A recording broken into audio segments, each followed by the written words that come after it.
Good evening everyone, my self Meenakshi. आज हम bio का टॉपिक स्टार्ट करेंगे सेल। ठीक है, सेल जो होता है हमारा बेसिक होता है, इसलिए आज मैं स्टार्ट जो टॉपिक करने जा रही हूँ बेसिक से स्टार्ट करेंगे हम। ठीक है, अभी आज हम सेल से स्टार्ट करेंगे।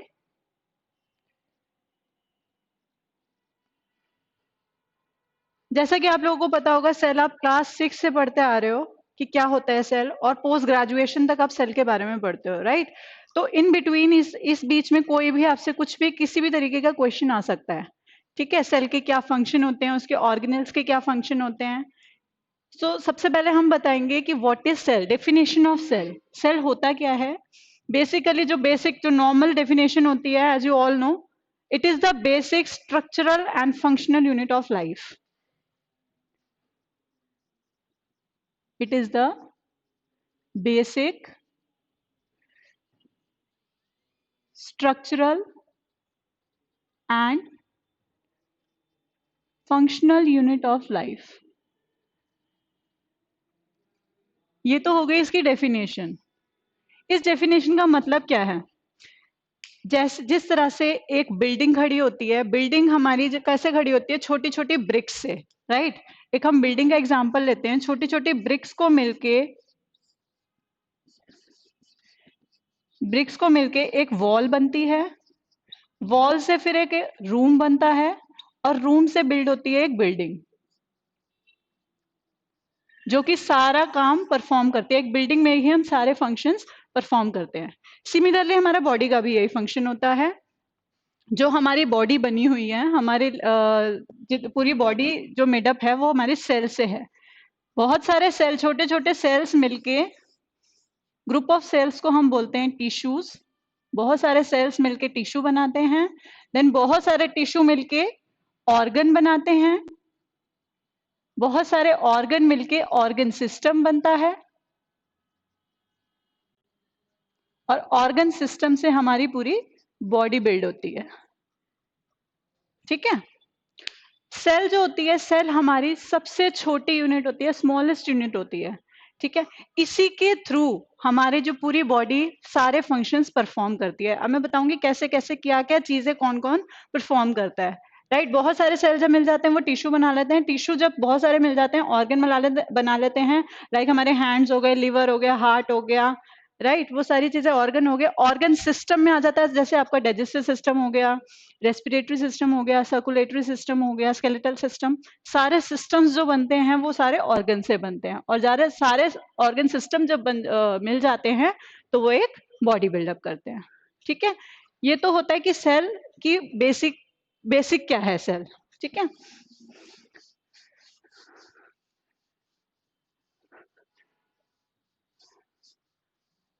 अब आपको इसका मतलब समझ में आ गया होगा कि it is the basic structural and functional unit of life. सबसे पहले इसकी जो हम स्टडी करते हैं, सेल की स्टडी जो हम अभी करेंगे उसको हम बोलते हैं साइटोलॉजी। साइटोलॉजी, ये 1 मार्क का क्वेश्चन बहुत जगह पूछा, तो बहुत सारे एग्जाम्स में पूछा जाता है कि सेल्स की स्टडी को हम क्या बोलते हैं। सेल्स की स्टडी को हम बोलते हैं साइटोलॉजी। साइटो मीन्स सेल, और लॉजी का मीन्स होता है टू स्टडी। ठीक है, हमारे बायो में बहुत सारी फील्ड्स ऐसी होती हैं, सबकी स्टडीज के लिए अलग अलग नाम दिए गए हैं। जैसे सेल की स्टडी को हम साइटोलॉजी बोलते हैं, टिश्यूज की स्टडी को हम हिस्टोलॉजी बोलते हैं।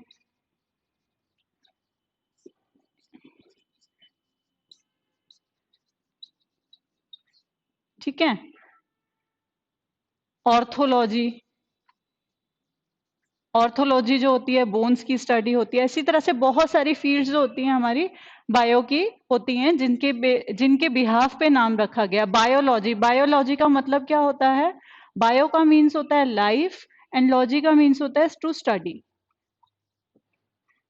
ठीक है, पूरी लाइफ के बारे में स्टडी करना वो हमारा आ जाता है बायो में। और लाइफ का जरूरी नहीं है कि आप सिर्फ लिविंग थिंग्स के बारे में भी पढ़ोगे, बिकॉज हमारी जो इंटरेक्शन होती है, हमारी नॉन लिविंग थिंग्स से भी इंटरेक्शंस होती हैं। तो बायोलॉजी में आपका नॉन लिविंग थिंग्स भी आ जाती हैं और लिविंग थिंग्स भी आ जाती हैं। ठीक है, इसी तरह से बहुत सारी ब्रांचेस होती हैं बायो की जिनको हम स्टडी करते हैं। अभी हम साइटोलॉजी पढ़ेंगे। Study of cells is called cytology, right. अब हम पढ़ेंगे कि आपका सेल को डिस्कवर किसने किया था, सेल के पीछे साइंटिस्ट कौन थे, कौन कौन इन्वॉल्व थे। ये साइंटिस्ट में से भी क्वेश्चन जरूर आता है, इंपॉर्टेंट है ये, ठीक है। सबसे पहला साइंटिस्ट है रॉबर्ट हुक।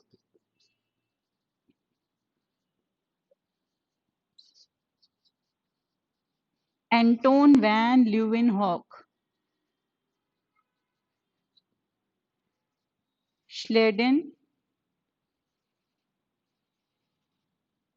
शेवॉन, और लास्ट है रुडोल्फ वर्जो।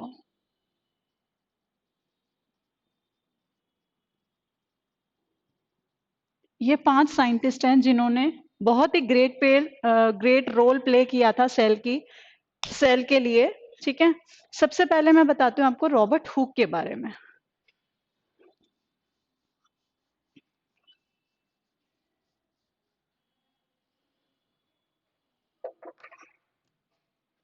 रॉबर्ट हुक जो है आपका,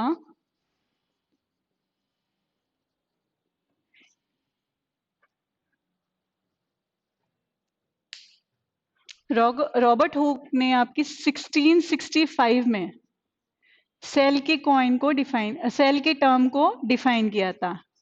ही coined द टर्म सेल।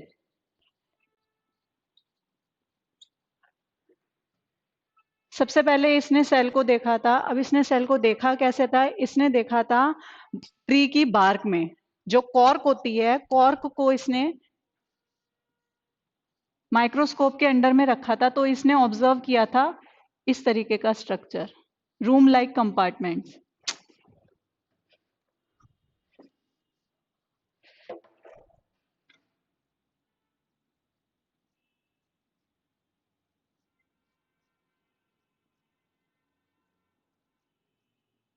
इसने इस रूम लाइक कंपार्टमेंट को नाम दे दिया था सेल, ठीक है। ये किसका स्ट्रक्चर देखा था उसने, कॉर्क का, ठीक है। रॉबर्ट हुक ने कॉर्क को कंपाउंड माइक्रोस्कोप के अंडर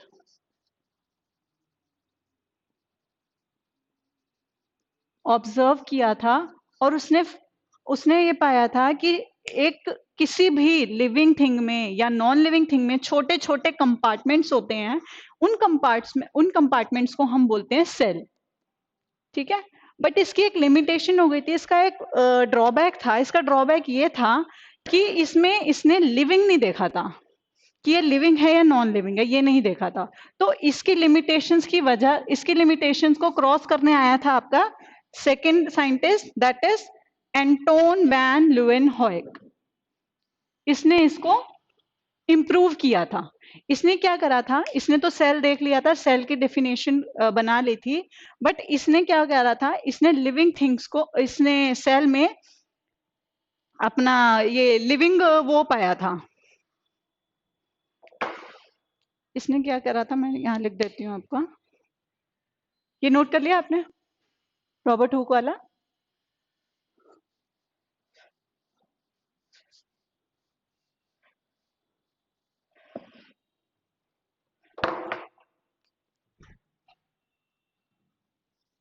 एंटोन वैन ल्यूवेनहॉक ने he described the cell under the pond water, ठीक है। इसने पॉन्ड वाटर में ऑब्जर्व किया था, ठीक है, जिसको इसने नाम दिया था विच ही कॉल्ड एनिमलक्यूल्स। एनिमलक्यूल्स मतलब लिविंग, ठीक है। तो सबसे पहली जो सेल को लिविंग में जिसने पाया था वो था एंटोन वैन ल्यूवेनहॉक। एग्जाम में अगर क्वेश्चन आता है कि सेल को डिफाइन किसने किया था, तो वो आएगा रॉबर्ट हुक, ठीक है। और सेल को लिविंग में किसने देखा था पहली बार, तो वो किसने देखा था? एंटोन वैन लेवेनहॉक ने। इसने जो देखा था, इसने कंपाउंड माइक्रोस्कोप में देखा था। इसकी एक कमी रह गई थी, जो इसने माइक्रोस्कोप यूज किया था उसके लेंस बहुत ज्यादा वो नहीं थे, पावर वाले नहीं थे। इसने जो यूज किया था high grinding power lens use किए थे, इसलिए इसको इसमें लिविंग दिख गया था सेल। ये इसने देखा था 1674 में। ठीक है,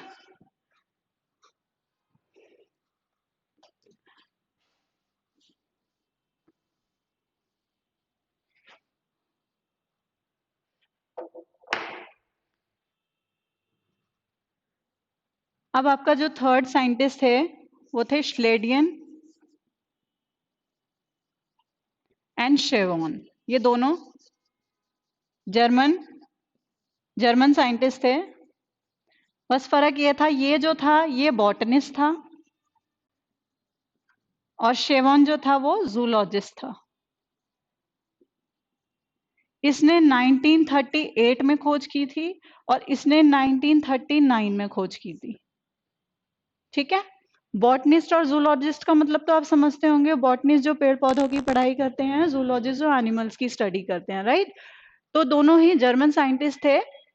इसने ये बॉटनिस्ट था और ये एक जूलॉजिस्ट था। अब इन दोनों ने क्या किया था? इन दोनों ने, स्लेडिन ने तो प्लांट सेल को बोला था, इसने प्लांट सेल देखा था। ठीक है, इसने बोला था कि प्लांट सेल जो होते हैं वो आपके,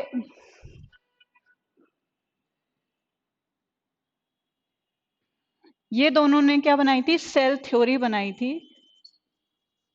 सेल थ्योरी बनाई थी। सेल थ्योरी में आपके 3 पॉइंट्स आते हैं।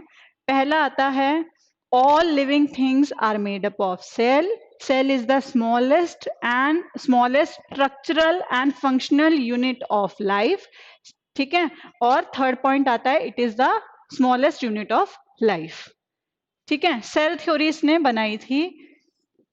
इसने, बॉटनिस्ट ने जो थी ये अंडर प्लांट्स, इसने प्लांट सेल के लिए बनाई थी। प्लांट सेल में ऑब्जर्व किया था सेल थ्योरी को, और इसने किया था एनिमल सेल में। ठीक है, आपको इनके सन याद रखने जरूरी हैं, सन पूछे जा सकते हैं। ठीक है, दोनों ने ही सेल थ्योरी बनाई थी। अभी मैं एक्सप्लेन करूंगी, सेल थ्योरी लिखवाऊंगी कि सेल थ्योरी होती क्या है, उसके पॉइंट्स लिखवा दूंगी।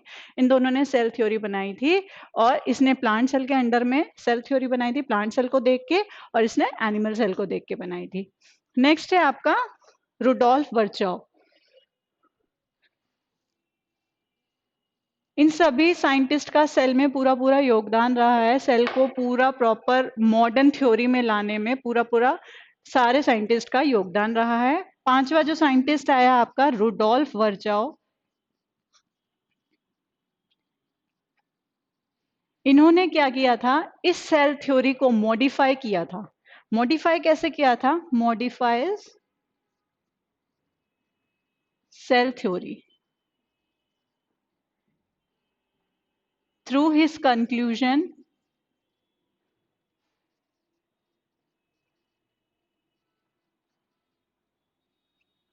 इसने एक लाइन बोली थी, ओमनिस सेलुला ई सेलुला।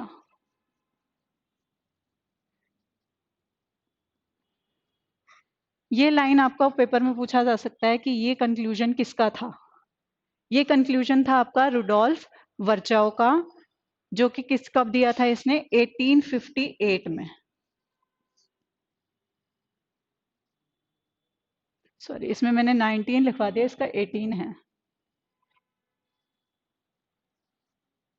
ये 18 है। ठीक है, 1858 में इसने कंक्लूजन दिया था ओमनिस सेलुला ई सेलुला। इसका मतलब क्या होता है? इसका मतलब होता है कि जितने भी सेल्स बनते हैं लिविंग ऑर्गेनिजम्स में, वो अपने प्री एग्जिस्टिंग सेल से बनते हैं, मतलब अपने एंसेस्टर से बनते हैं। All cells that we have seen are arising from their pre existing ones. इसने ये पॉइंट इसमें सेल थ्योरी में ऐड किया था।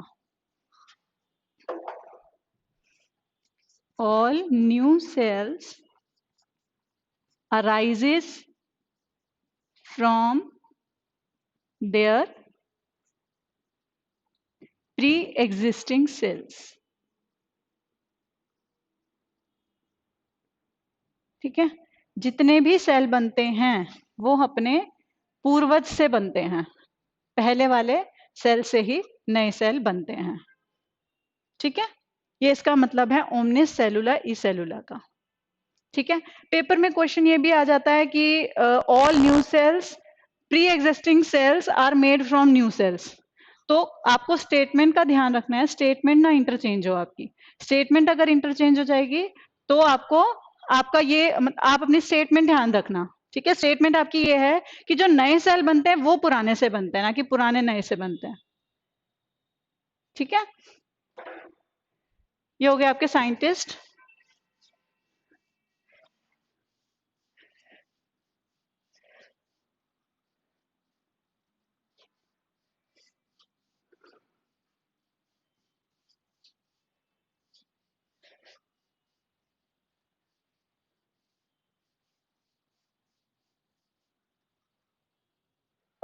अब हम आगे बढ़ेंगे क्लासिफिकेशन ऑफ सेल।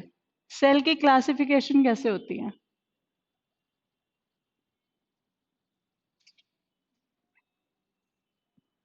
सेल की क्लासिफिकेशन कैसे होती है? हमारे सेल के साइजेस भी अलग अलग होती हैं, शेप भी अलग अलग होती हैं, ओरिजिन भी अलग अलग होती हैं। हर तरीके के बेस पे हमारा सेल जो है क्लासिफाइड है on the basis of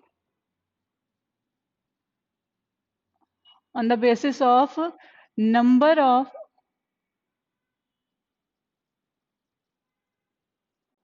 cells in an individual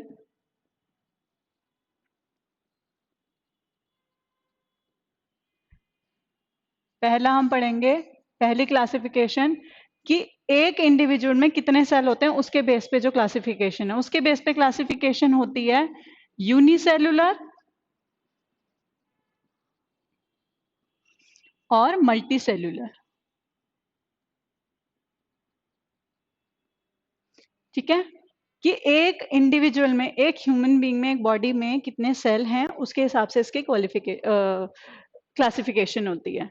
unicellular में एक सिंगल सेल सारे फंक्शंस परफॉर्म करता है।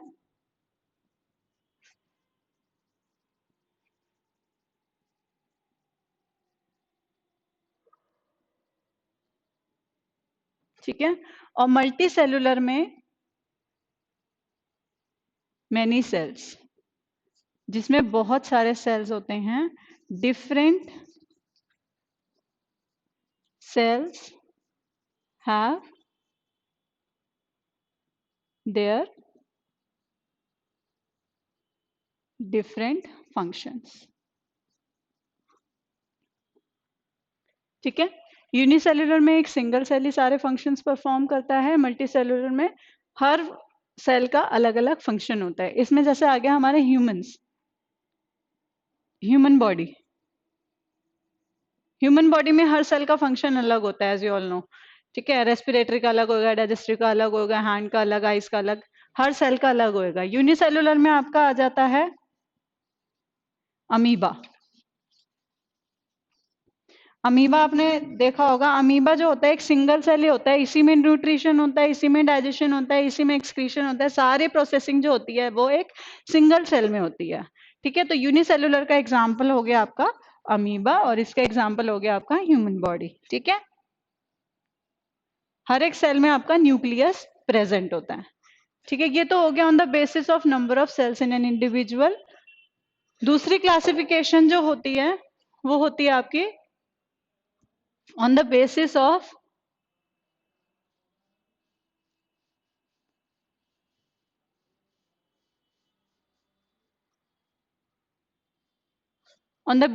शेप।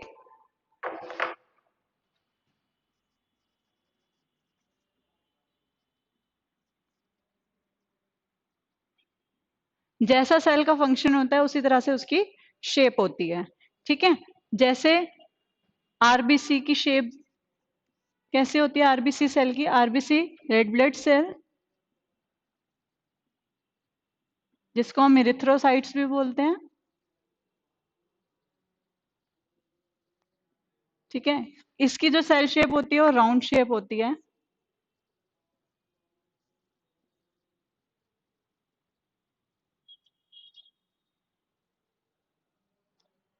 ठीक है, आपकी फिर आ जाती है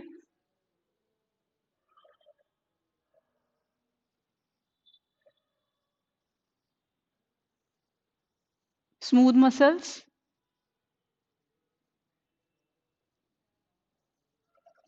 एक ये शेप होती है।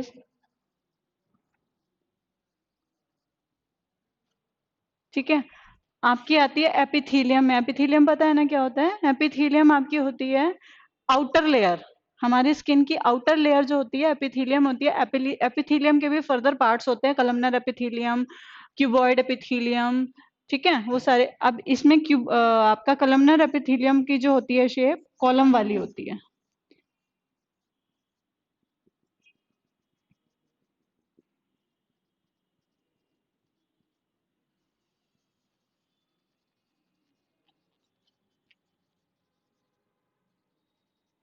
Columnar epithelium. सबसे लॉन्गेस्ट सेल जो आपकी होती है वो आपकी होती है न्यूरॉन।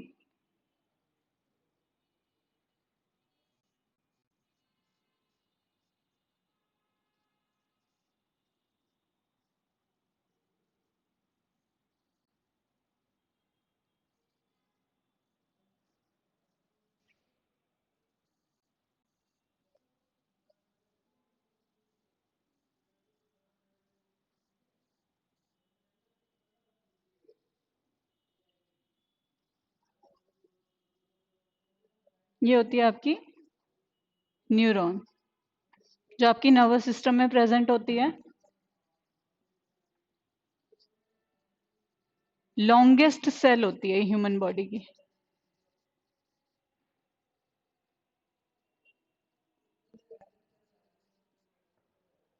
ठीक है, ये आपकी होती है लॉन्गेस्ट सेल। और सबसे स्मॉलेस्ट सेल कौन सा होता है ह्यूमन बॉडी का? हमारा सबसे स्मॉलेस्ट सेल होता है हमारा स्पर्म।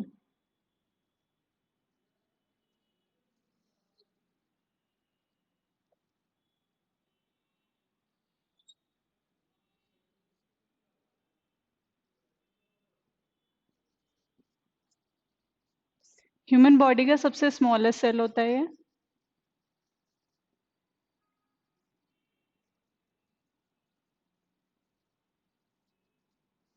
और ह्यूमन बॉडी का सबसे लार्जेस्ट सेल जो होता है आपका वो होता है ओवम।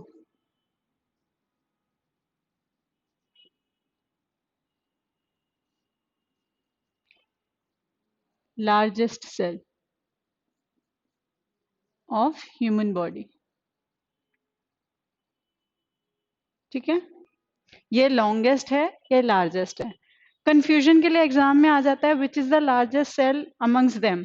तो लार्जेस्ट सेल आपको ये पढ़ना है कि सिर्फ लार्जेस्ट सेल पूछा है या largest cells of human body पूछा है। अगर लार्जेस्ट सेल सिर्फ पूछा है तो ऑस्ट्रिच एग होता है। अगर ह्यूमन बॉडी का पूछा है तो ओवम होता है।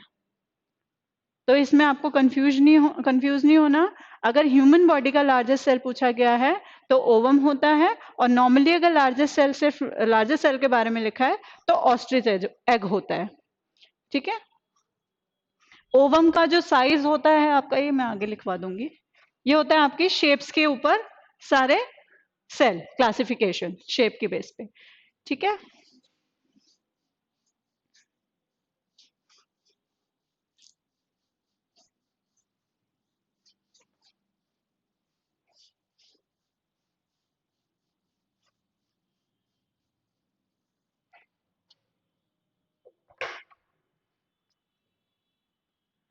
नेक्स्ट है आपकी classification on the basis of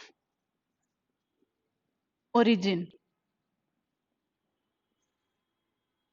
आपको बीच में कोई क्वेश्चन पूछना हो तो you can ask me.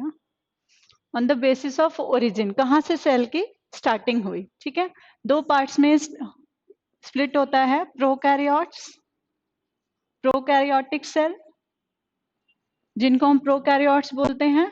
Next one is eukaryotic cell. ठीक है, प्रोकैरियोटिक सेल्स जो हैं प्रिमिटिव वंस हैं, सबसे पुराने सेल्स हैं। ठीक है। और यूकैरियोटिक मतलब कैरी ऑन, कैरी ऑन का मतलब होता है आपका न्यूक्लियस, न्यूक्लियस। ठीक है, ये प्रिमिटिव वन से लेटर डेवलप हुए थे, लेटर डेवलप्ड। इनका जो न्यूक्लियस होता है वो इल डिफाइंड होता है, इल डिफाइंड न्यूक्लियस। न्यूक्लियस समझ नहीं आता पूरी बॉडी में न्यूक्लियस है कहाँ, ठीक है। इसमें डिफाइंड न्यूक्लियस होता है जिसमें न्यूक्लियर मेम्ब्रेन वगैरह सब कुछ होती है। अब न्यूक्लियस के बारे में डिटेलिंग स्टडी करेंगे आगे, ठीक है। इसमें आपका इल डिफाइंड न्यूक्लियस होता है, इसमें आपका डिफाइंड न्यूक्लियस होता है, ठीक है। और इसके एग्जाम्पल्स, एग्जाम्पल्स पता है प्रोकैरियोट्स के कुछ? बैक्टीरिया, ठीक है, बैक्टीरिया हो गया आपका, फंजाई, फंजाई हो गया आपका, ठीक है, प्रोटोजोआ हो गए, ये सारे आपके प्रोकैरियोट्स आ जाएंगे, ठीक है। यूकैरियोटिक सेल में जो है आपका एग्जाम्पल हो जाएगा मैमल्स एंड प्लांट्स, ठीक है। Mammals, plants and animals, animals वैसे मैमल्स में भी आ जाएंगे काउंट कुछ, ठीक है। ये इनकी डिवीजन होती है प्रोकैरियोटिक और यूकैरियोटिक की, ठीक है। उसके बाद कुछ पॉइंट्स ऐसे हैं जो सेल की क्लासिफिकेशन आपकी तीन उसमें हो गई। पहली क्लासिफिकेशन हमने करी थी उनके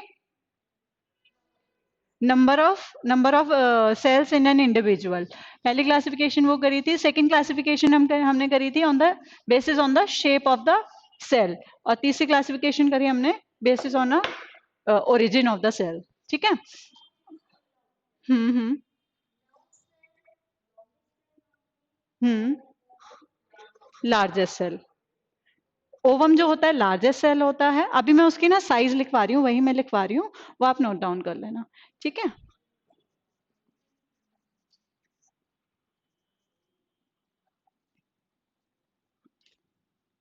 पहला है सबसे smallest cell,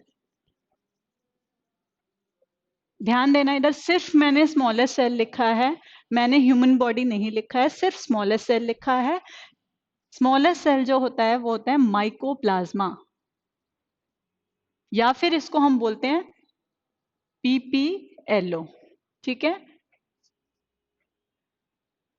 plural pneumonia like organism. सबसे स्मॉलेस्ट सेल ये होता है आपका, ठीक है, not in the human body commonly, ठीक है। इसका जो साइज होता है,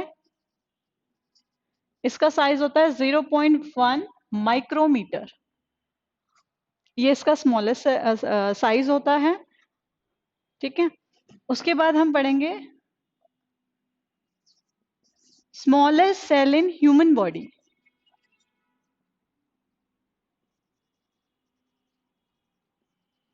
क्या बताया था मैंने smallest cell in human body अभी? स्पर्म, ठीक है। Smallest cell in human body होता है आपका स्पर्म, ठीक है। स्पर्म का जो साइज होता है आपका वो होता है 5 माइक्रोमीटर, इसको माइक्रोमीटर बोलते हैं, ठीक है। थर्ड है हमारा लार्जेस्ट सेल, लार्जेस्ट सेल जो होता है वो होता है आपका ऑस्ट्रिच एग, ठीक है, जिसका साइज होता है 18 सेंटीमीटर,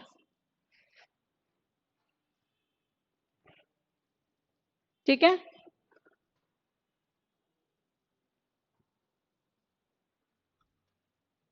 और लार्जेस्ट सेल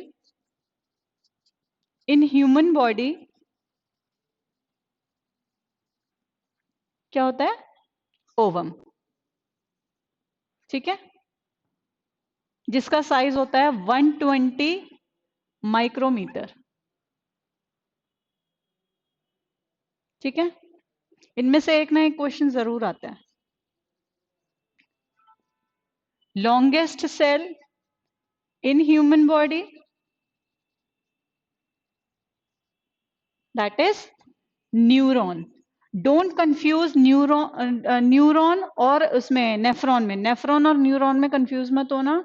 नेफ्रॉन जो होती है आपकी किडनी की यूनिट होती है, न्यूरॉन आपकी नर्वस सिस्टम की यूनिट होती है।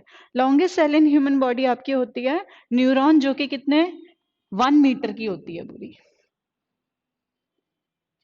ठीक है। और ये एक ऐसी सेल है जो कि विदाउट डिवीजन, कोई डिवीजन नहीं होता है इसमें, पूरी एक लंबी सेल है।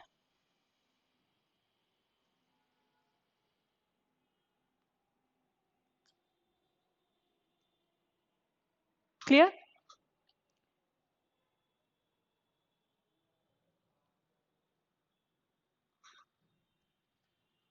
इसमें आप एक पॉइंट और ऐड कर लेना, एंटोन वैन ल्यूवेनहॉक को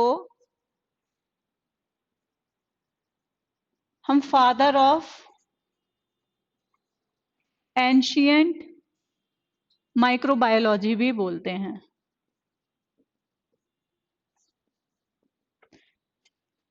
बिकॉज इन्होंने ग्राइंडेड लेंस टेक्निक यूज की थी।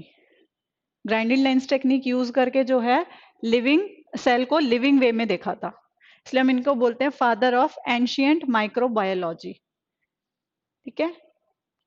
इन्होंने यूज करी थी इम्प्रूव्ड ग्राइंडिंग टेक्निक,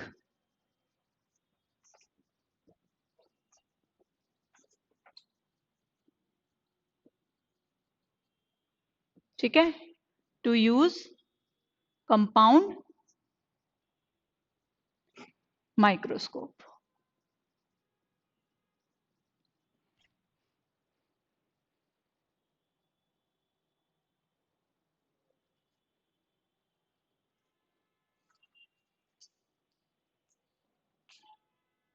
ठीक है,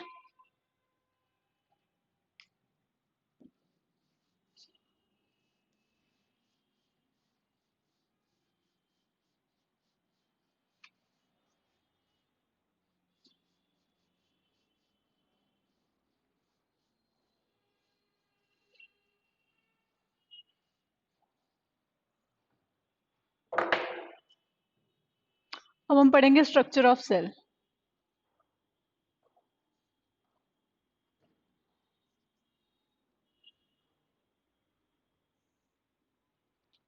structure of cell,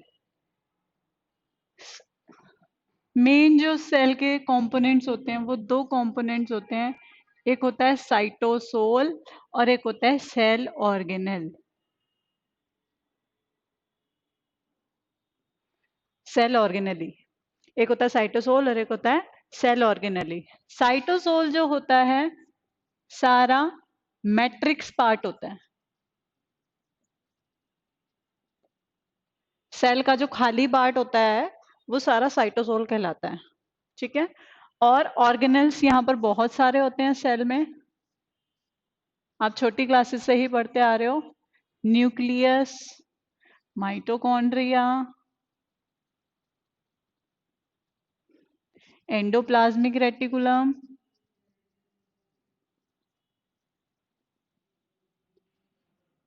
plastid, vacuole, और भी बहुत सारे सेल ऑर्गेनल्स होते हैं इसमें, ठीक है। ये सारे होते हैं आपके सेल ऑर्गेनल्स, राइबोसोम्स, लाइसोसोम्स,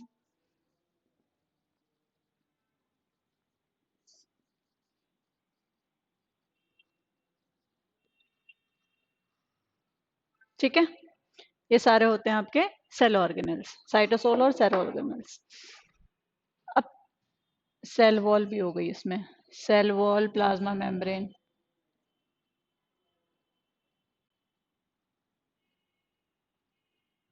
अब सबसे पहले हम पढ़ेंगे प्लाज्मा मेम्ब्रेन। प्लाज्मा मेम्ब्रेन को हम सेल मेम्ब्रेन भी बोलते हैं, ठीक है, जो कि दोनों में ही प्रेजेंट होती है, present in both animal cell as well as in plant cell. ठीक है। प्लाज्मा का मतलब होता है लिक्विड।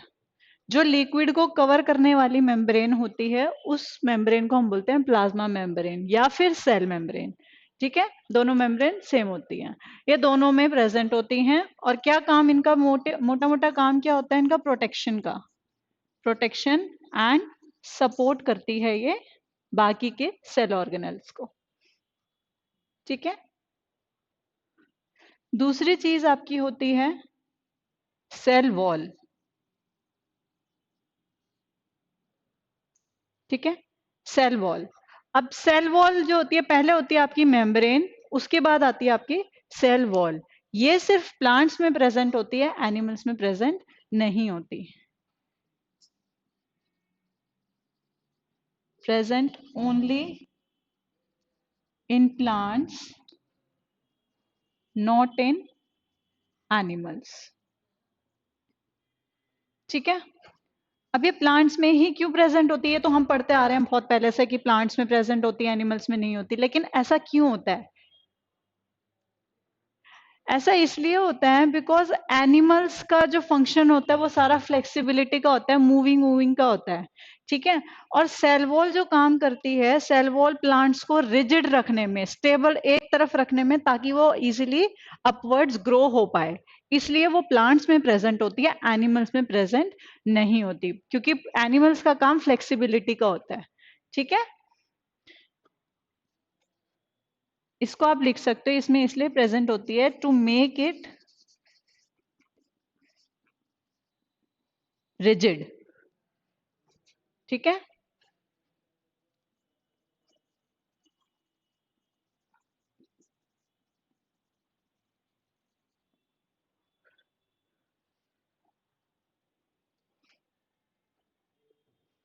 ठीक है, ये रिजिड बनाने में काम करती है आपका। उसके बाद नेक्स्ट मेन पॉइंट आपका आता है न्यूक्लियस। रब करके लिख देती हूँ। न्यूक्लियस जो होता है सबसे मेन पॉइंट होता है आपका।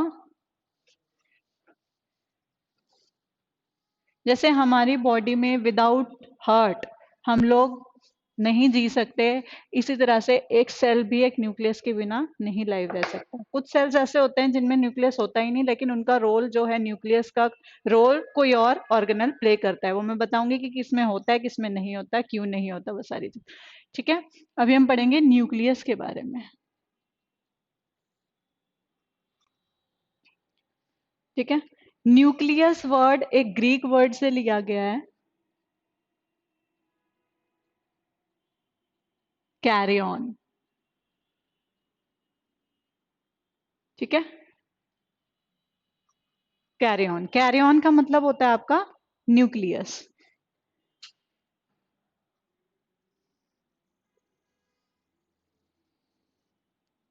ये आपका होता है न्यूक्लियस का डायग्राम।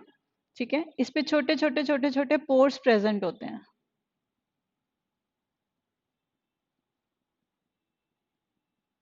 ठीक है। यहाँ पे किसका न्यूक्लियोलस होता है।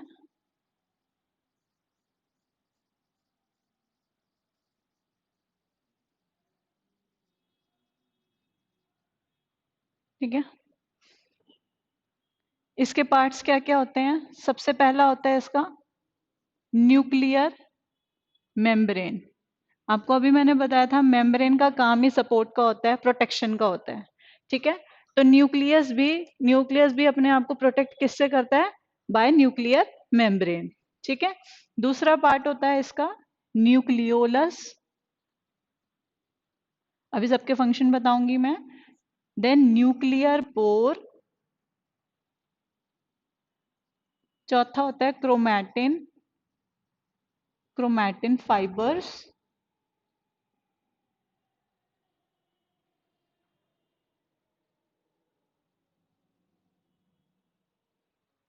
And last one is nucleoplasm.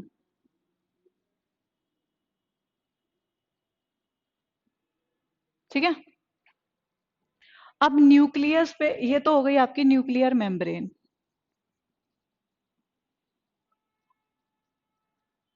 जो कि आपकी प्रोटेक्शन का काम करती है। ठीक है, उसके बाद इसके ऊपर छोटे छोटे पोर्स प्रेजेंट होते हैं, पूरे न्यूक्लियस पे छोटे छोटे पोर्स प्रेजेंट होते हैं। वो पोर क्या काम करते हैं? किसी भी चीज का ट्रांसपोर्टेशन, अंदर से बाहर ले जाना और बाहर से अंदर ले जाना। इस पे कुछ पंप लगे होते हैं, प्रोटीन पंप्स, जो कि अपना मैटर अंदर और बाहर करते हैं। ठीक है, तो न्यूक्लियर पोर का काम क्या होता है? ट्रांसपोर्टेशन में,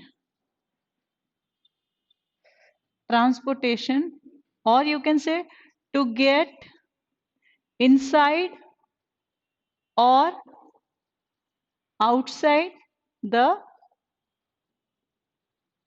material।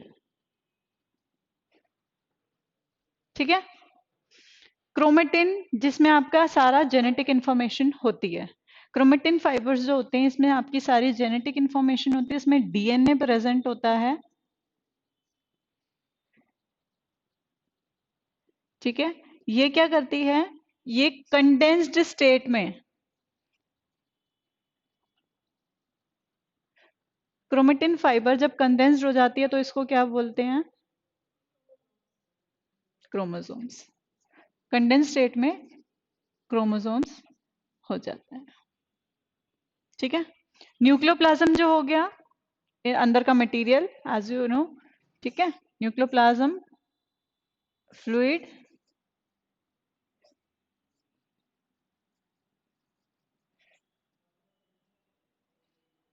न्यूक्लियोलस। अब बचा न्यूक्लियोलस।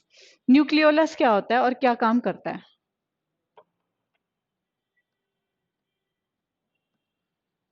पता है? नहीं। न्यूक्लियोलस जो होता है, जनरली ये एम फेज, जब सेल डिवीजन होती है, सेल डिवीजन का भी जब नेक्स्ट टॉपिक पढ़ाऊंगी तब सेल डिवीजन पढ़ाऊंगी। सेल डिवीजन के फेज होते हैं, आपने पढ़े ही होंगे पहले। एस फेज, एस, फिर आपका ये एम फेज, पी फेज। ठीक है, तो ये क्या होता है? एम फेज के टाइम पे डिसअपियर हो जाता है। इट जनरली disappears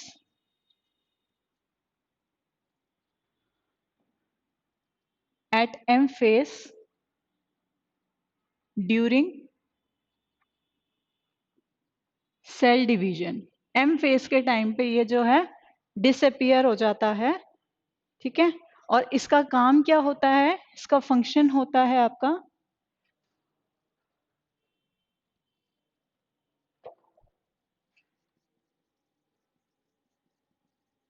इसका काम होता है टू सिंथेसाइज राइबोसोमल आरएनए। ठीक है, ये राइबोसोमल आरएनए बनाता है। ठीक है,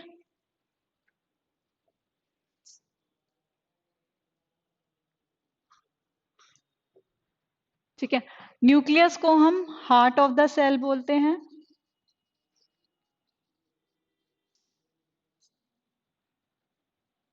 ठीक है,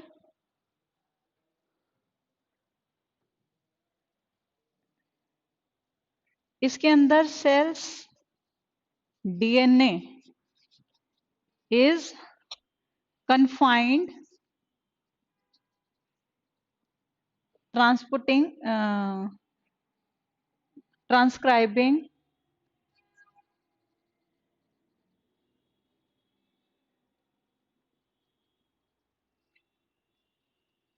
and transporting,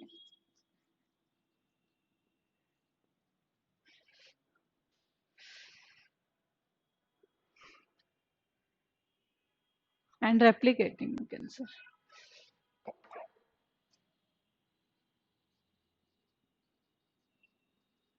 ठीक है, सेल का जो डीएनए है इसी के अंदर कन्फाइन मतलब स्टोर होके रहता है। ठीक है, सारी इंफॉर्मेशन जो है इसी में स्टोर होके रहती है। आज आपको पता है कि ये जो न्यूक्लियस होता है ये सारे हेरिडिटरी कैरेक्टर कंटेन करके रखता है। ठीक है, तो सेल का जो डीएनए है वो इसमें स्टोर होके रहता है, ट्रांसक्राइब भी यहीं होता है, रेप्लिकेट भी यहीं से होता है।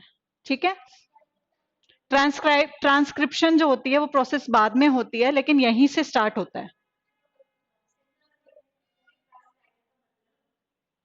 ट्रांसक्रिप्शन पढ़ा है आपने? ट्रांसक्रिप्शन मतलब डीएनए का जो मॉलिक्यूल्स होते हैं वो आरएनए में जो कन्वर्ट होते हैं, ट्रांसक्रिप्ट होते हैं ना, वो प्रोसेस है वो। हाँ, वो मैं समझाऊंगी आपको नेक्स्ट, जब वो चैप्टर पढ़ाऊंगी तब।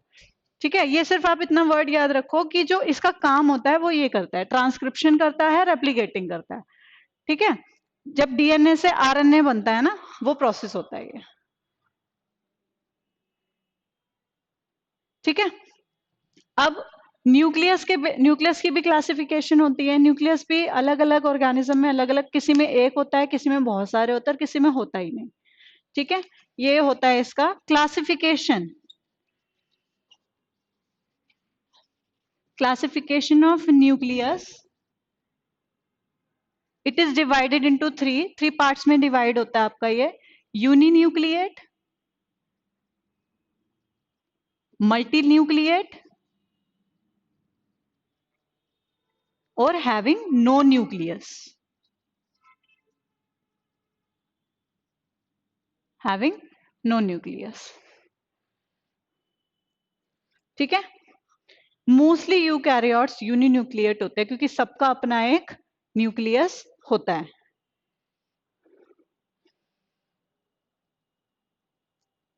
ठीक है, सबका अपना एक न्यूक्लियस होता है।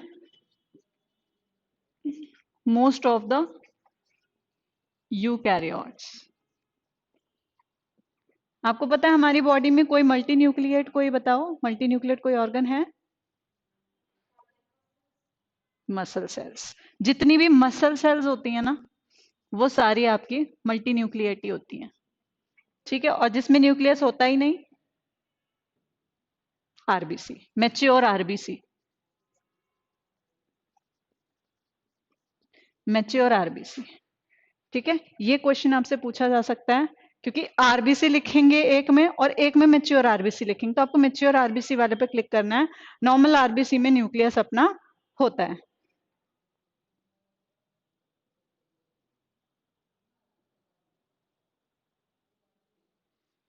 ठीक है, मैच्योर आरबीसी में क्यों नहीं होता न्यूक्लियस?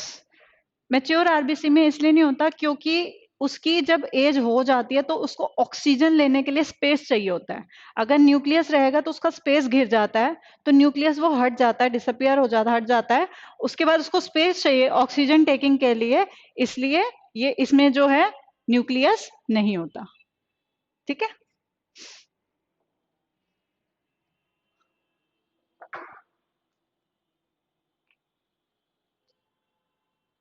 एक पॉइंट आपका है पैरामीशिया। ये क्वेश्चन आ सकता है। Paramecia has two nucleus. इसके दो न्यूक्लियस होते हैं, एक मैक्रो न्यूक्लियस। मैक्रो न्यूक्लियस जो होता है परफॉर्म ऑल फंक्शंस, जो भी डेली एक्टिविटी होती है ना, वो सारी ये करता है, डेली एक्टिविटीज। ठीक है, और दूसरा होता है micro nucleus.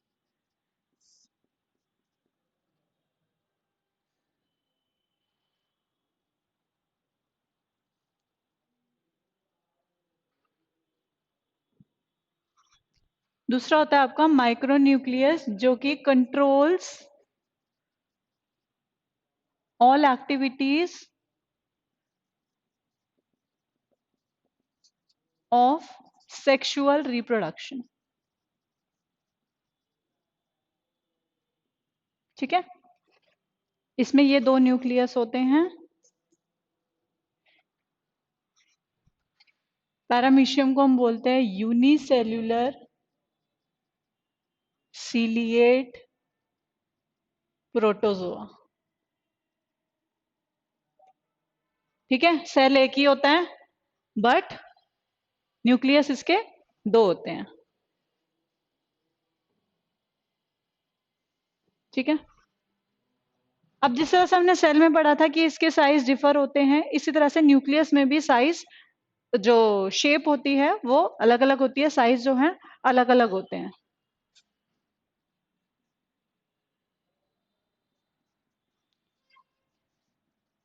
It may differ in size and shape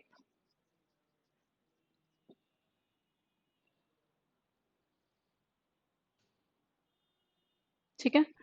mostly nucleus जो होते हैं वो ज्यादातर, न्यूक्लियस कैसे देखते हो आप? मोस्टली आर स्फेरिकल, ठीक है।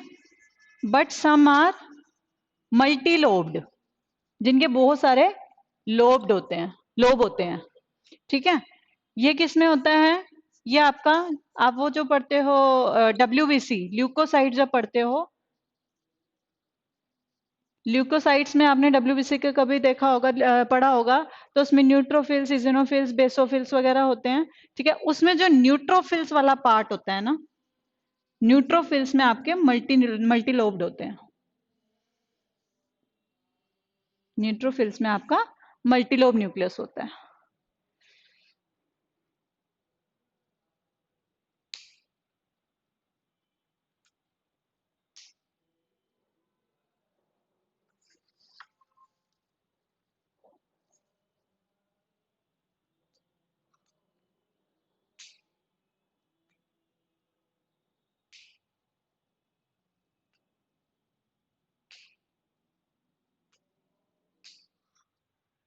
ठीक है, ये हो गया सारा आपका न्यूक्लियस के बारे में। न्यूक्लियस का कोई क्वेश्चन, कुछ इसमें से कुछ पूछना रह रहा हो, कुछ नहीं समझ में आया हो?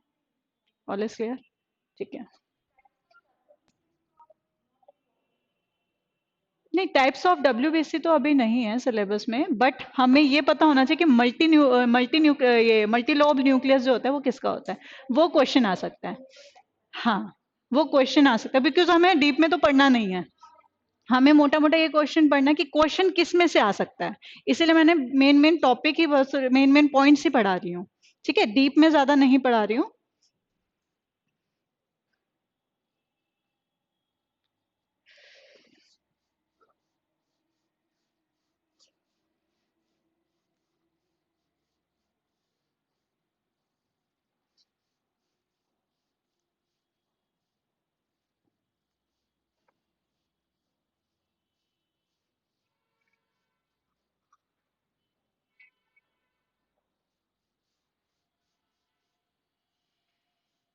अब इसका हम सेकेंड सेल ऑर्गेनल पढ़ेंगे, माइटोकॉन्ड्रिया।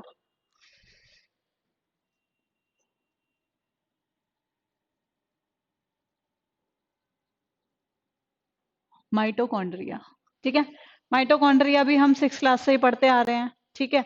नॉर्मली हम क्या पढ़ते हैं? It is the powerhouse of cell, सब बच्चों को पता होता है ये, ठीक है।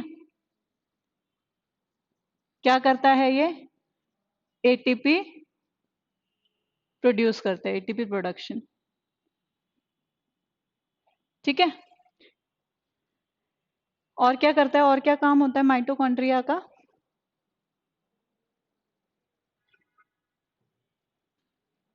सेल्यूलर रेस्पिरेशन, और भी बहुत सारे काम होते हैं, ऑक्सीडेटिव फॉस्फोराइलेशन हो गया आपका, ETC हो गया, इलेक्ट्रॉन ट्रांसफर चेन हो गया, ठीक है। बहुत सारे रोल होते हैं, बट वो सारे हमें पढ़ने नहीं है, ठीक है। मेन तो होता है आपका ये। अब एक चीज और पूछी जा सकती है आपसे, माइटोकॉन्ड्रिया और एक आपका क्लोरोप्लास्टिड, ये दोनों ऐसे होते हैं जिनका अपना DNA होता है, ठीक है। इनका अपना DNA होता है, इसीलिए इन बॉडीज को हम बोलते हैं सेमी ऑटोनोमस, सेमी ऑटोनोमस। ये क्वेश्चन पेपर में आता है कि माइटोकॉन्ड्रिया कैसी बॉडी है, ऑटोनोमस बॉडी है या सेमी ऑटोनोमस बॉडी है। बच्चे ऑटोनोमस पे क्लिक कर आते हैं, वो ये सोचते हैं कि DNA है तो वो अपना, उसका अपना काम सब कुछ खुद का होता है, तो वो ऑटोनोमस है, लेकिन नहीं, ऑटोनोमस नहीं होता, ये सेमी ऑटोनोमस होता है। ये आधा काम इस खुद करता है, आधा जो है ये डिपेंड रहता है अपना न्यूक्लियस पे, जीन्स के लिए, ठीक है। इसके अपने DNA होते हैं, लेकिन इसका पार्शियल जो है, पार्शियल वर्क जो है वो न्यूक्लियस पे भी डिपेंड होता है DNA के लिए, ठीक है। इसको सेमी ऑटोनोमस इसलिए बोलते हैं, it also depends on nuclear DNA,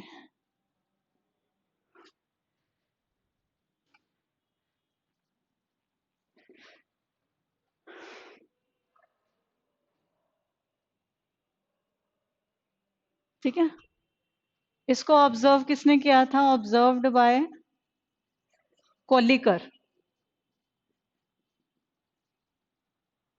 Kolliker इसका साइंटिस्ट था जिसने ऑब्जर्व किया था, ठीक है, 1850 में इन स्ट्रिएटेड मसल। सबसे पहले ऑब्जर्व किया था कोलिकर ने 1850 में इन स्ट्रिएटेड मसल, और कैसा ऑब्जर्व किया था? As a granule. ग्रैन्यूल जानते हो ना, छोटे छोटे छोटे छोटे पॉइंट्स में।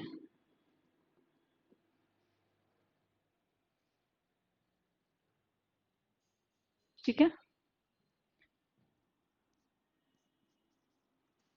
They are filamentous.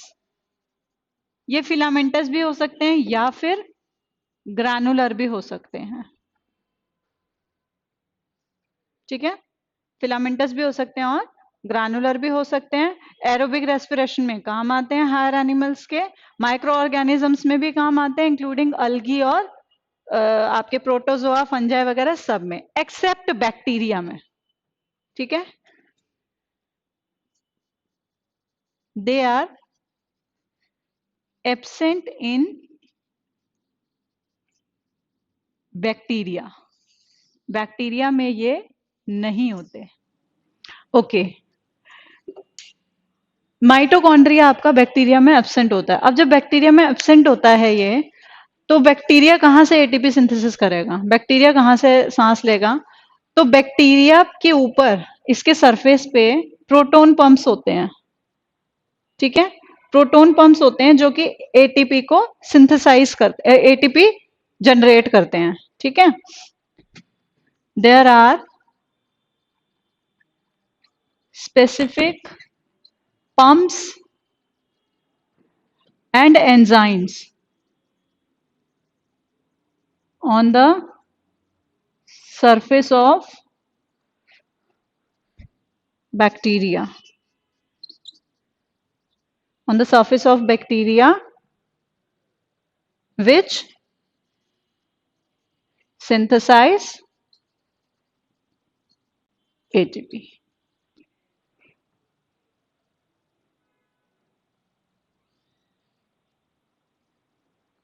ठीक है, एंजाइम्स जो हैं वो आपका एटीपी प्रोड्यूस करते हैं बैक्टीरिया में। ठीक है, बट माइटोकॉन्ड्रिया इधर एब्सेंट होते हैं। ठीक है, अब माइटोकॉन्ड्रिया का जो फ्रेमवर्क होता है, इसका जो ढांचा होता है, वो किस किस का बना होता है? लिपिड्स का और प्रोटीन्स का। ठीक है,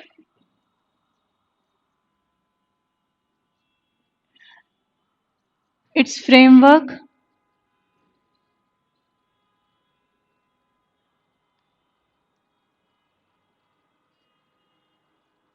इज लाइपोप्रोटीन। लाइपोप्रोटीन का मतलब लिपिड्स और प्रोटीन्स का बना होता है। ठीक है, which contains many enzymes and coenzymes। ठीक है,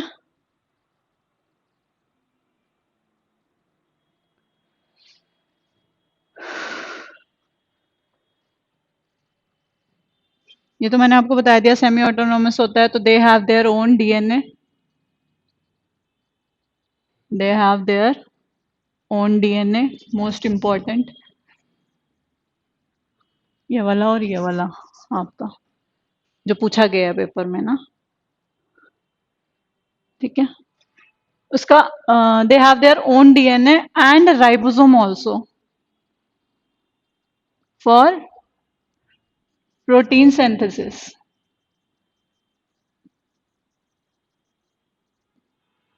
प्रोटीन सिंथेसिस के लिए इसका अपना डीएनए होता है और अपना राइबोसोम होता है।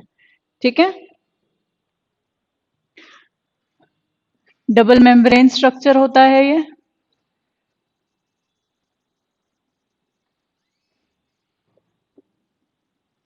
इनर और आउटर, इसके बीच का जो स्पेस होता है उसको बोलते हैं इंटर मेम्ब्रेन। ठीक है,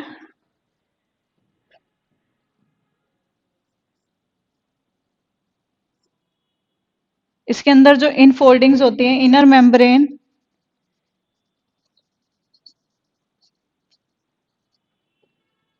has some infoldings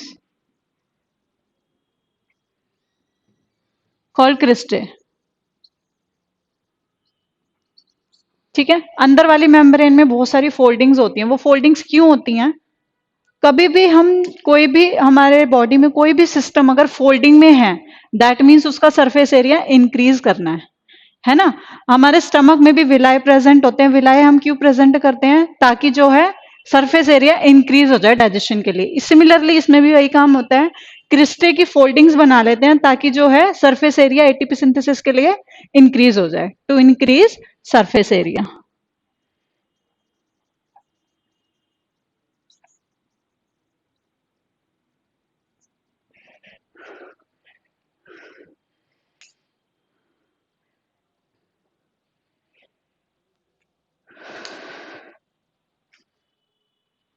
ठीक है, माइटोकॉन्ड्रिया का जो डीएनए होता है, इसका एक पॉइंट और मेन है, माइटोकॉन्ड्रिया का डीएनए सर्कुलर डीएनए होता है इसमें।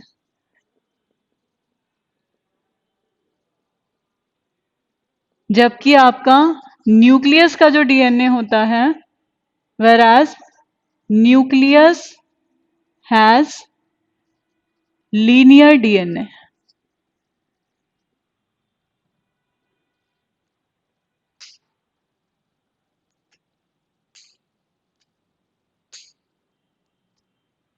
ठीक है, न्यूक्लियस का आपका लीनियर डीएनए होता है। इसमें आपका electron chain transfer, oxidative phosphorylation भी होते हैं।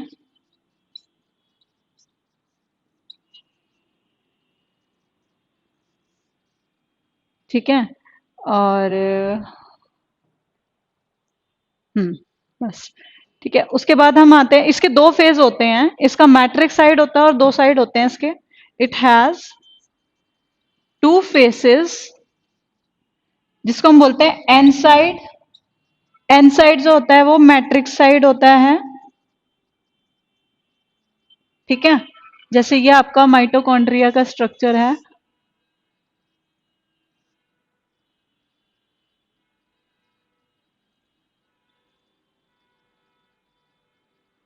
ठीक है, जो ये अंदर वाली जो साइड होती है ये होती है आपकी एन साइड, और जो बाहर वाली साइड होती है वो होती है आपकी पी साइड।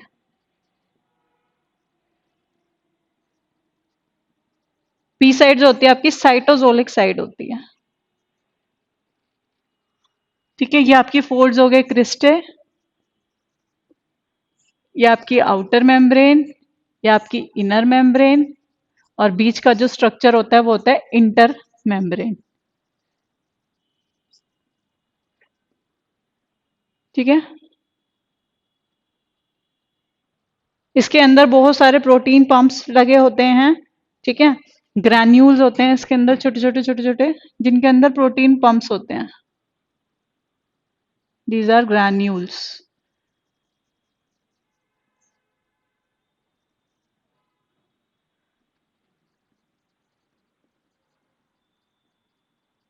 अगर क्वेश्चन आएगा कि एटीपी सिंथेसिस जो है वो कौन करता है, माइटोकॉन्ड्रिया के अंदर कौन करता है, तो प्रोटॉन पंप्स करते हैं। ग्रैन्यूल्स जो होते हैं, ग्रैन्यूल्स के अंदर प्रोटॉन पंप्स होते हैं, वहां से होता है। ठीक है,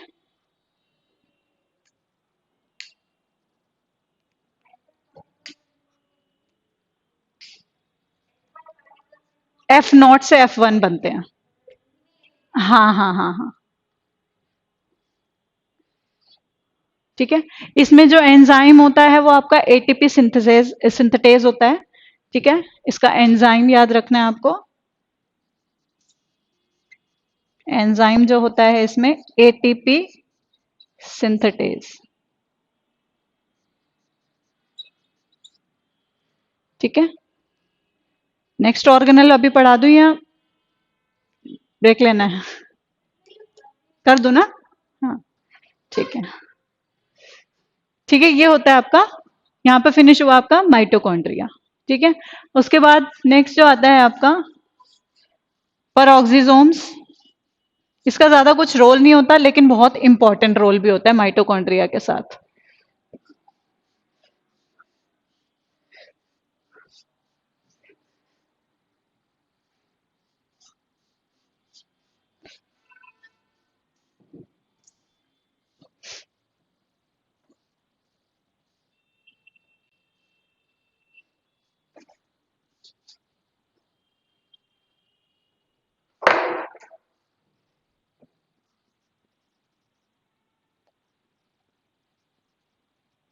पेरोक्सिसोम ये सिंगल मेम्ब्रेन बाउंड ऑर्गेनल होता है।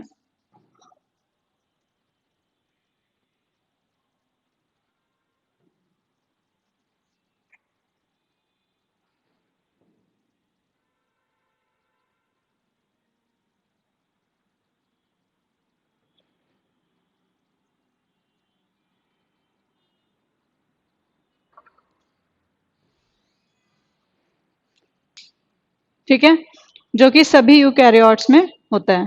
ठीक है, इसका काम क्या होता है, main function? It produces produces नहीं, कंज्यूम।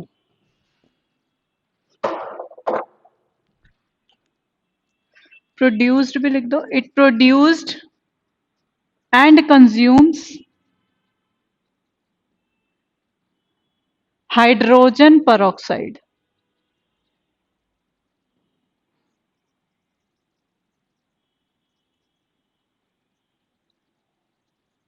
ठीक है, हाइड्रोजन peroxide। इसको हम पैकेट्स ऑफ ऑक्सीडेटिव एंजाइम्स भी बोलते हैं।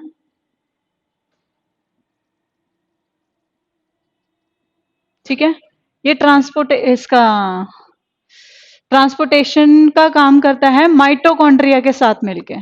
ठीक है, it helps in transportation of cell. In plants में इसका अलग रोल होता है, एनिमल्स में इसका अलग रोल होता है।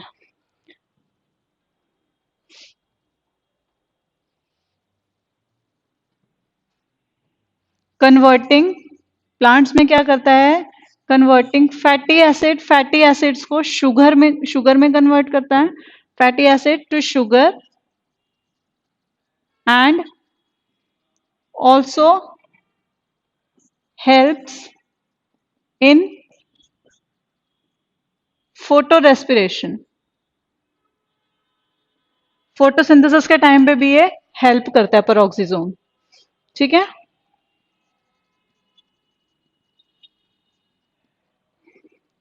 फैटी एसिड को शुगर में कन्वर्ट करता है और फोटो रेस्पिरेशन में ये हेल्प करता है।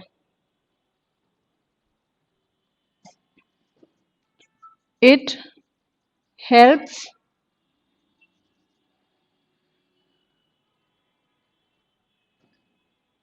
The cell from its own production of toxic hydrogen peroxide।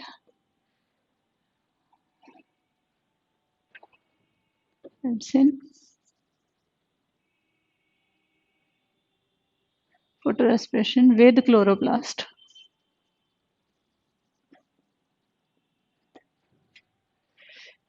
ठीक है, एनिमल्स में ये अपना जो है हाइड्रोजन peroxide ज्यादा टॉक्सिक ना रिलीज कर दे, उसमें भी रेगुलेट करने में हेल्प करता है। और प्लांट्स में क्या करता है, फैटी एसिड को शुगर में कन्वर्ट करने में हेल्प करता है। दूसरी चीज, क्लोरोप्लास्ट में जब फोटो रेस्पिरेशन होती है उस टाइम पे ये हेल्प करता है। ठीक है, इसका इतना ही रोल होता है। उसके बाद है आपका ER, endoplasmic reticulum.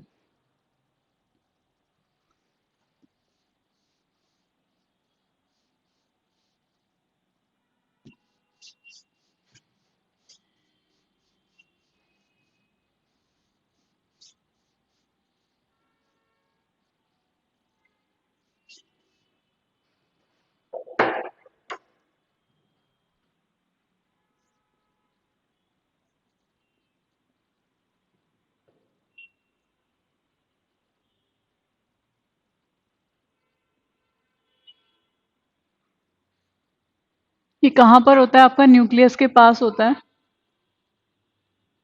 Endoplasmic reticulum का मेन काम क्या होता है?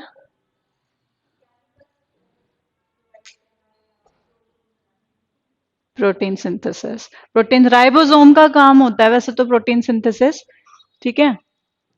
ईआर जो होता है आपका न्यूक्लियस में सपोर्टिंग मटेरियल तो सारे ही होते हैं, सारे ऑर्गेनल आपके सपोर्ट में हेल्प करते हैं, ठीक है। आपका ये जो होता है ईआर, ईआर आपके दो होते हैं, एक होता है एसईआर स्मूथ एंडोप्लाज्मिक रेटिकुलम, दूसरा होता है आरईआर रफ एंडोप्लाज्मिक रेटिकुलम। जो रफ एंडोप्लाज्मिक रेटिकुलम होता है ना, उस पर राइबोसोम प्रेजेंट होते हैं, ठीक है। ईआर को सबसे पहले जो ऑब्जर्व हुआ था, ईआर 1945 में लेस लाइक स्ट्रक्चर ऑब्जर्व किया था।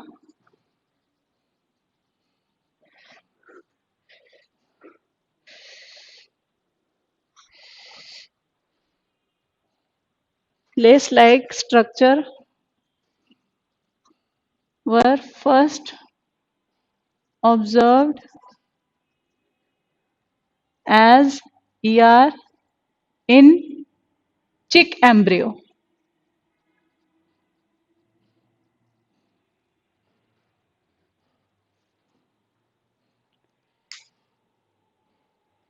ठीक है। इसको हम हीरो ऑफ द ऑर्गेनल बोलते हैं।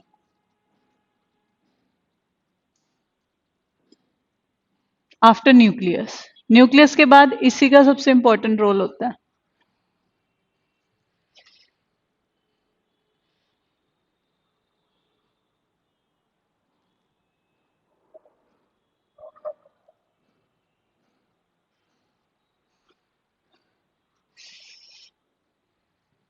ठीक है, इसमें राइबोसोम्स आर एब्सेंट, इसके सरफेस पे राइबोसोम्स नहीं होते इसलिए स्मूथ होता है, इसके सरफेस पे राइबोसोम्स प्रेजेंट होते हैं,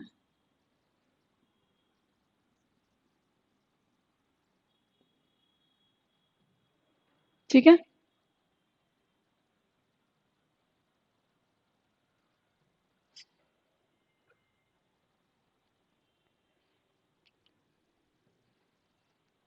वही इसका मैकेनिकल सपोर्ट तो सबको ही सारे ऑर्गेनल ही देते हैं। मैकेनिकल सपोर्ट हो गया आपका,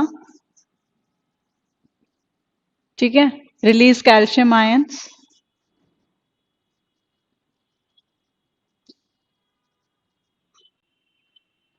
ठीक है, helps in protein synthesis,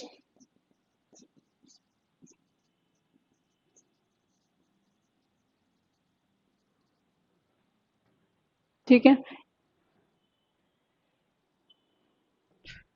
it is the storage of synthesized material, synthesized material,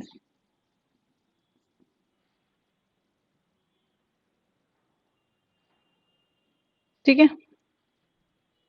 यह है ईआर का मोटा मोटा, ठीक है, जिसमें से क्वेश्चन एक आधा आ सकता है। तो जैसे ये हो गया आपका, कब ऑब्जर्व हुआ था, किसमें हुआ था ऑब्जर्व, ठीक है, हीरो ऑफ द ऑर्गेनल कौन है, ये सारा आ सकता है, ठीक है। राइबोसोम किसमें प्रेजेंट होते हैं।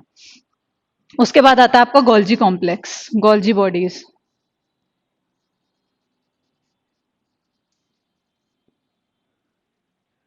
गोल्जी कॉम्प्लेक्स जो होता है आपका डिस्क लाइक स्ट्रक्चर होता है ये,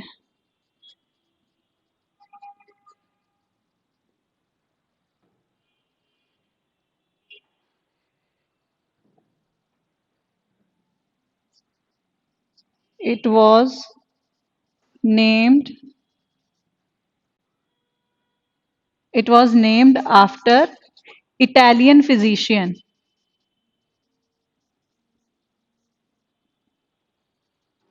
Camillo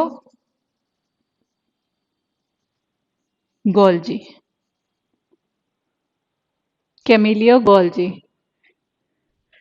1998 में।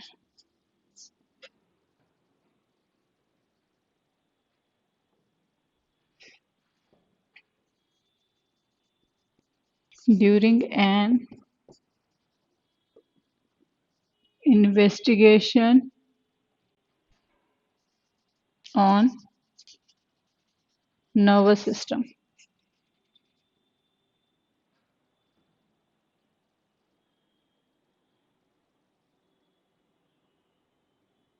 ठीक है, इसके भी 2 फेस होते हैं, हैज 2 फेस। सिस फेस आपने पढ़ा होगा पहले, और एक होता है ट्रांस फेस।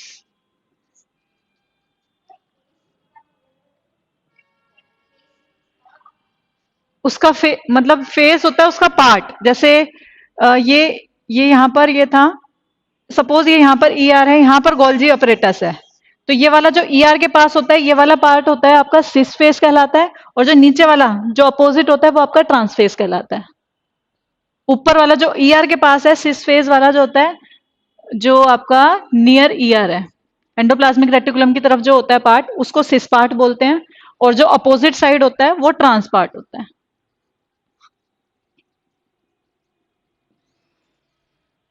ठीक है, उसमें भी आपको मैंने माइटोकॉन्ड्रिया में भी इसलिए डायग्राम बता के बता दिया था, जो अंदर वाला पार्ट था वो एन साइड था, और जो बाहर वाला पार्ट था वो पी साइड था। ठीक है, इसमें सिस फेस और ट्रांस फेस होते हैं, जो ईआर की तरफ होता है वो सिस फेस होता है, और जो अपोजिट साइड होता है वो आपका ट्रांस फेस होता है। ठीक है,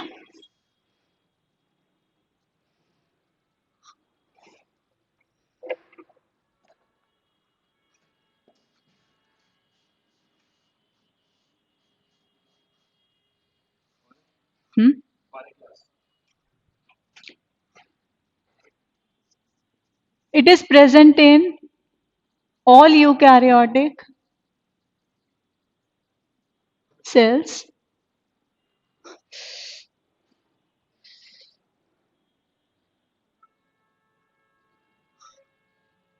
It is present in all eukaryotic cell except in bryophytes, sorry, except in male gamete of, ये पॉइंट बहुत इंपॉर्टेंट है, क्वेश्चन पूछा जा सकता है, accept in male gamete of bryophytes and pteridophytes.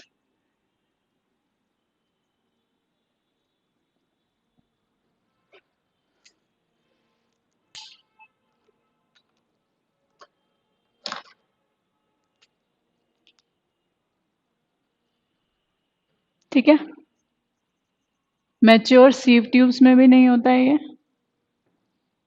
It contain digestive enzymes,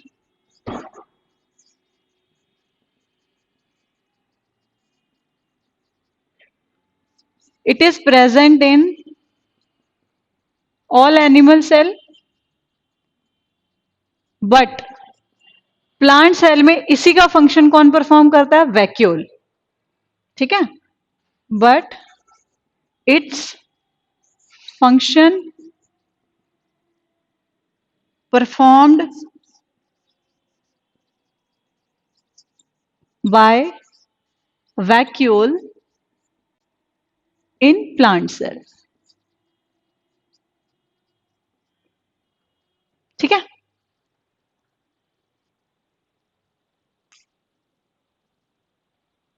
that's it. ये भी single membrane structure होता है ये भी।